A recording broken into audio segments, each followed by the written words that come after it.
चंपा नाम की एक लड़की जो गांव के एक पुराने कुएं के पास से गुजर रही थी।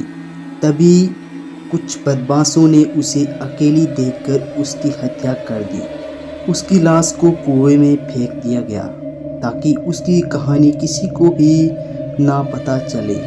कुएं के गहरे अंधेरे में छिपी हुई रहे, लेकिन कोई भी नहीं जानता था कि चंपा की आत्मा को कभी शांति नहीं मिल सकती। उसकी हत्या के बाद उसकी आत्मा उसी कुएं के पास भटकने लगी और धीरे धीरे लोगों ने यह महसूस किया कि अब उस कुएं के पास कुछ गलत हो रहा है। पहली बार यह डरावनी घटना तब हुई जब गांव का एक लकड़हारा रात के समय में कुएं के पास से गुजर रहा था। उसने बताया कि उसे एक औरत के कराने की आवाज़ और रोने की आवाज़ सुनाई थी। उसने जब पलटकर देखा तो उसे दूर दूर तक एक सफ़ेद साड़ी में लिपटी हुई महिला खड़ी दिखाई दी, जिसके लंबे खुले बाल हवा में उड़ रहे थे।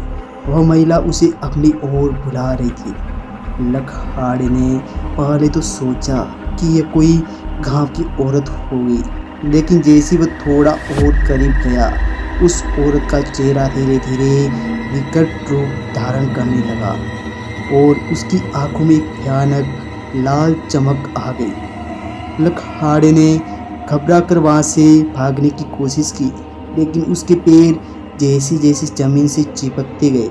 वह किसी तरह से टेकते हुए गांव वापस आया और उसी दिन गांव वालों को यह पता चला कि वह महिला और कोई नहीं बल्कि चंपा थी, जिसकी आत्मा आज भी भटक रही है और वह चुड़ैल बन गई है। इसके बाद गांव में कई और अजीब घटनाएं घटने लगी।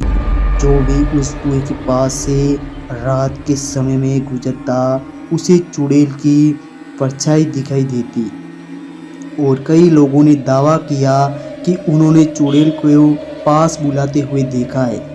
रामू की बहादुरी गांव में एक युवक लड़का था, रामू, जिसे इन भूत प्रेत की कहानियों पर विश्वास नहीं था।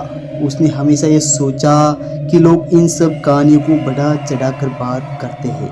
गांव वालों ने उसे कई बार चेताया, लेकिन रामू ने एक दिन ठान लिया कि वह इस रहस्य का पर्दाफाश करेगा। एक रात जब चांदनी हल्की बाहर आ रही थी, चारों ओर घना अंधेरा छाया हुआ था। रामू मशाल लेकर कुएं की ओर बढ़ा। गांव के लोग उसे रोकने लगे, लेकिन रामू ने किसी एक की भी नहीं सुनी। जैसे वह कुएं के पास पहुंचा, एक अजीब ठंडी हवा का झोंका आया।